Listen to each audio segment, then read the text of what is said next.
their breath for up to 8 minutes at a time. They'll spend most of the day under the water to stay out of the sun. And those birds are over there on the right. Those are the pink-backed pelicans. They are the smallest species of pelican.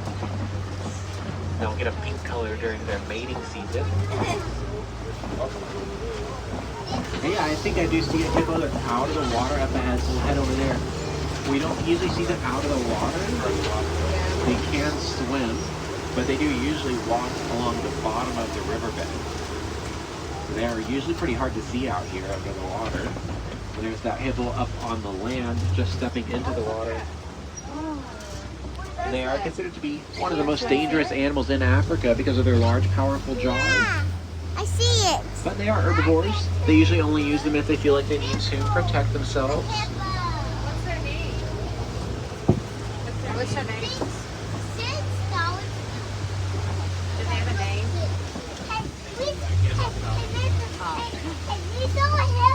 Oh, look at that. There on the left there, there's Nile crocodiles. And they'll eat just about anything to get near the shore. But they do mostly eat fish. They can go for months at a time without having a full meal.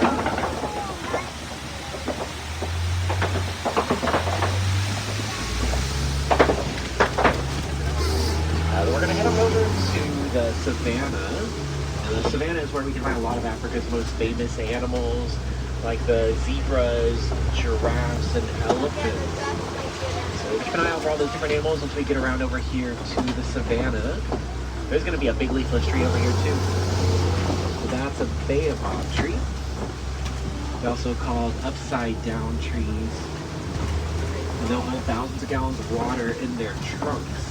And then animals on the savannah will pierce it with their horns or tusks and be able to drink from it. Right here. They've also been called the tree of life. But we'll head down the hill. I do see a giraffe way far out there in the distance, so we'll make our way and we'll get closer here in a minute.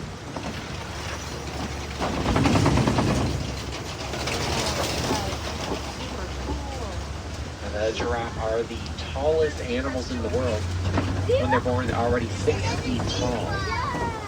Yeah, there are some zebras up here. We're going to get closer. They're on the right side. Those are Hartman's mountain zebras, though. They have those black noses. They also have the thick stripes on their back legs. They all have their own unique stripe pattern. That's how they tell each other apart, just like how our fingerprints work. The giraffe out there are Maasai giraffes. They have those more kind of splotchy patterns on them. And the reticulated giraffe have more geometric shapes. So we'll get closer to them in a minute. Up here, though, these are the Ankole cattle. Their horns do grow up to 6 feet long from tip to tip. And they are mostly hollow inside. They have a honeycomb-like structure in them, which keeps them cool. They're also called the Watusi cattle after the tribe that first domesticated them. They consider the spotted ones over here to be lucky. There are some rocks around here. A lot of animals do hang out and hide in rocks. I don't think I see anything over there right now. So we'll keep on heading around, trying to find something else out here. Yeah, actually on the left, the big curved horns behind that bush there, a sable antelope.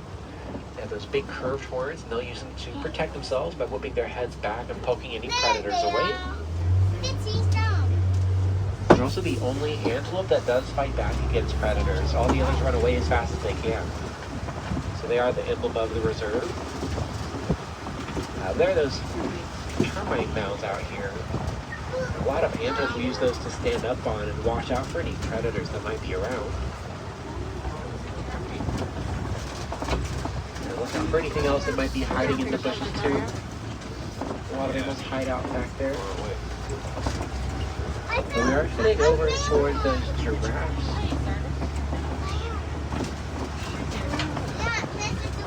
Now the giraffe do have those long tongues to grasp onto the leaves from those trees out here to eat them.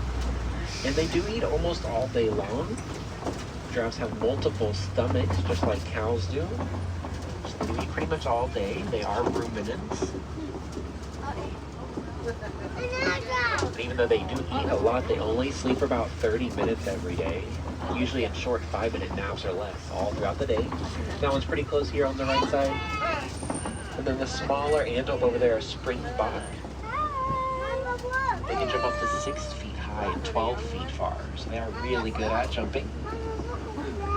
There's going to be another giraffe that's hiding way up here on the hill over in the bushes on the left up there. That group of giraffes, like this is called a tower of giraffes. And the springbok here on the right still. They have the stripe on their side. They also have stripes under their eyes to reflect the sun. And then there are the wildebeest over here, the gray antelope with the short horns. They are the largest migrating herd animals in the world. They have created herds of over 1 million wildebeest before. It's also called new in Swahili because that's the sound that they make. They make a sort of new sound, spelled G-N-U. And a group of wildebeest is called a confusion of wildebeest. There's some more of those giraffe up on the left. There's some more beside giraffe. Their tongues are kind of blackish purple color. We're gonna head on over here to the left where those rocks are. And usually we can find mandrills near there. Mandrills are the largest monkeys in the world, so we'll see if there's any around. They like to hide out behind those rocks and in the bushes up here. Look out for them. It also looks like there are a couple of elephants ahead of us too. They're probably female African elephants, and we'll turn around, we'll get closer up here on the other side of those trees. See if there are any of the mandrills out here. I don't think I see any mandrills. They might be hiding, but they are monkeys. They have short little tails. All monkeys do have tails. But we'll get closer to the elephants up here. They'll be up on the right side. And both male and female elephants do have those tusks. They have those big ears, which they use to stay cool by flapping them like a fan. Just by flapping their ears, they can keep their body temperature up to 15 degrees cooler. Yeah, so he knows. And we'll head on around. There are some red clay pits up here. That's where the elephants usually hang out around. So we might find some more over there too. We just have to get over this old bridge. Those elephants are going to be here on the right side too, on the right of the bridge. Let's see if there's another elephant.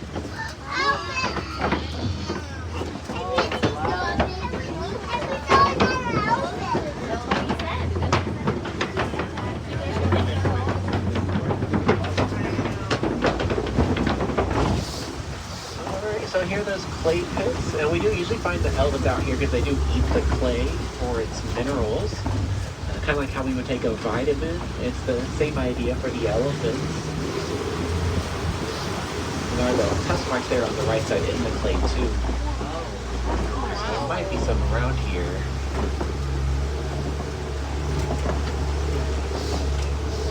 So the elephants back there were African elephants. You can tell the difference between African elephants and Asian elephants by their ears.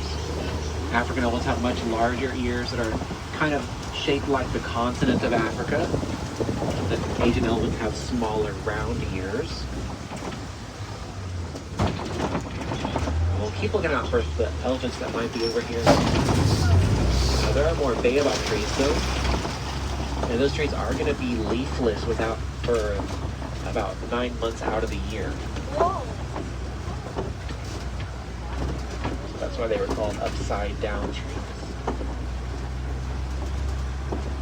There's going to be a wildebeest that's pretty close here on the right side of the truck. That grayish antelope, another wildebeest over there. Cool. We are heading into the water. Let's see if there's anything else around here. Elephants do drink up to 50 gallons of water every day. I don't see any other elephants, but there are some flamingos up here. Now these are greater flamingos. And greater flamingo are the largest species of flamingo. They're going to be a gray color when they first hatch, and then they get the pink color over the first couple of years of their life from their diet of brine shrimp. So it is the shrimp that give them a pink color. And they'll stick their heads under the water like that to filter out the shrimp with their beaks so they can eat them. Those are the palest flamingos. The Caribbean flamingos are the most bright and colorful. And a group of them is called the flamboyance of flamingos.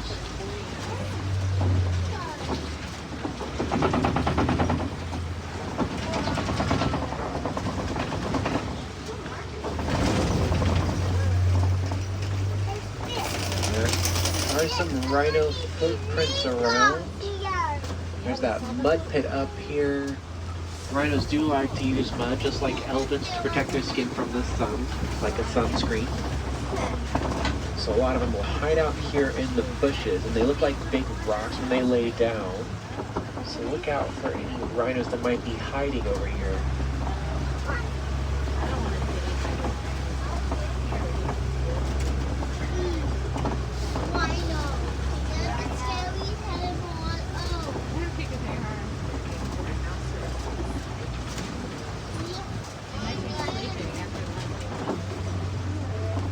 Way up on the left in that bush, there is a cheetah way back there. You can barely see it. They do have spots which help them to stay hidden like a camouflage.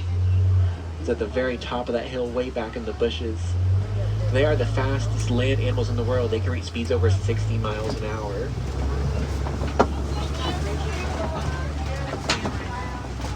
There is a rhino that's coming up ahead up here. Also some more cheetahs on the left, all laying down over there on that hill.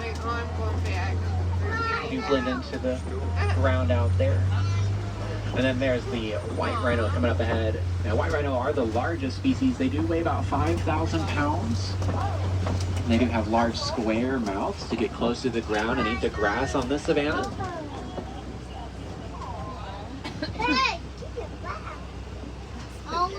That group of them like that is called a crash of rhinos. Angie. But up ahead there is a lion up on these Hopi rock formations. The lions do sleep for up to 20 hours out of the day before they do their hunting at night. So we don't usually see them up and awake like that. And you would be able to hear a lion's roar from up to 5 miles away. And we'll follow that lion around to the other side of the rocks and try and catch him back there. Keep looking out for any other rhinos that might be out here.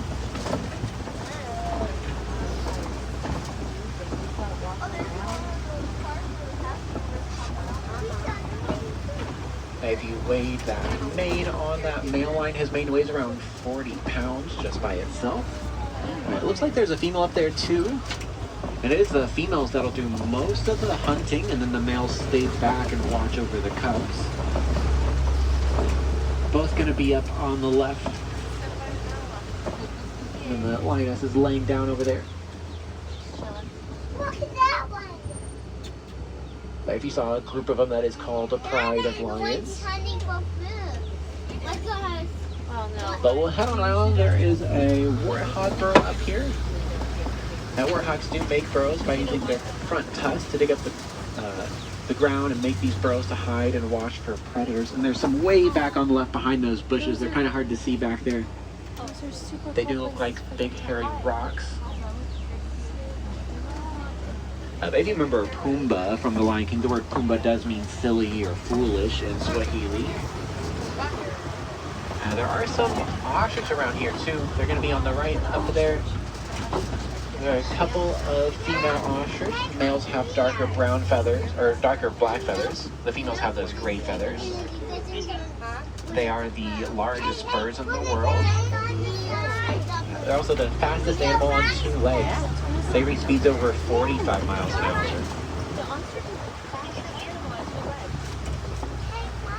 On the right, there are those ostrich eggs on the ground too. And ostrich eggs are super strong. They can hold the weight of a full-grown person standing up on them and they won't break. Wow. They're also the largest eggs in the world. Each one weighs about 3 pounds.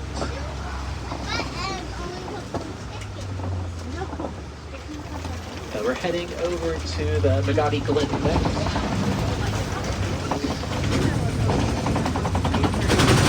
This is the Vacay Glen, which is where one of our wardens is keeping some Nigerian dwarf goats.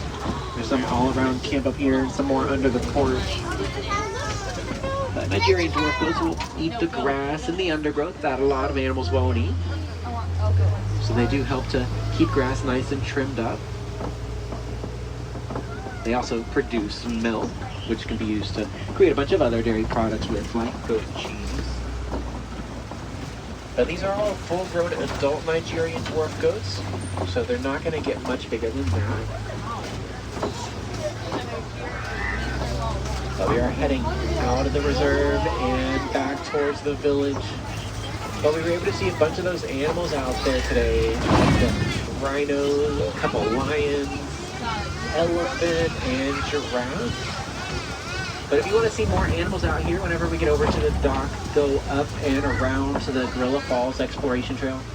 It's a trail where you can find some animals we don't have on the reserve, like the gorillas, different monkeys, meerkats, naked mole rats, different reptiles. There's also an underwater viewing area of the hippos, a bunch of other animals too.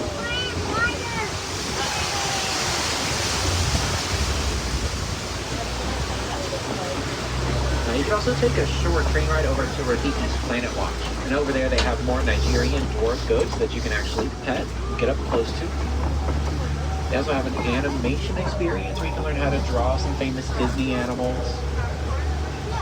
We are almost back to the dock, so if there are any wilderness explorers on board, you'll want to know that our code word is Simba1. Simba like the lion and the number 1. So look out when we get off for anyone with a bright orange badge. They'll help you to get the Wilderness Explorers Safari badge.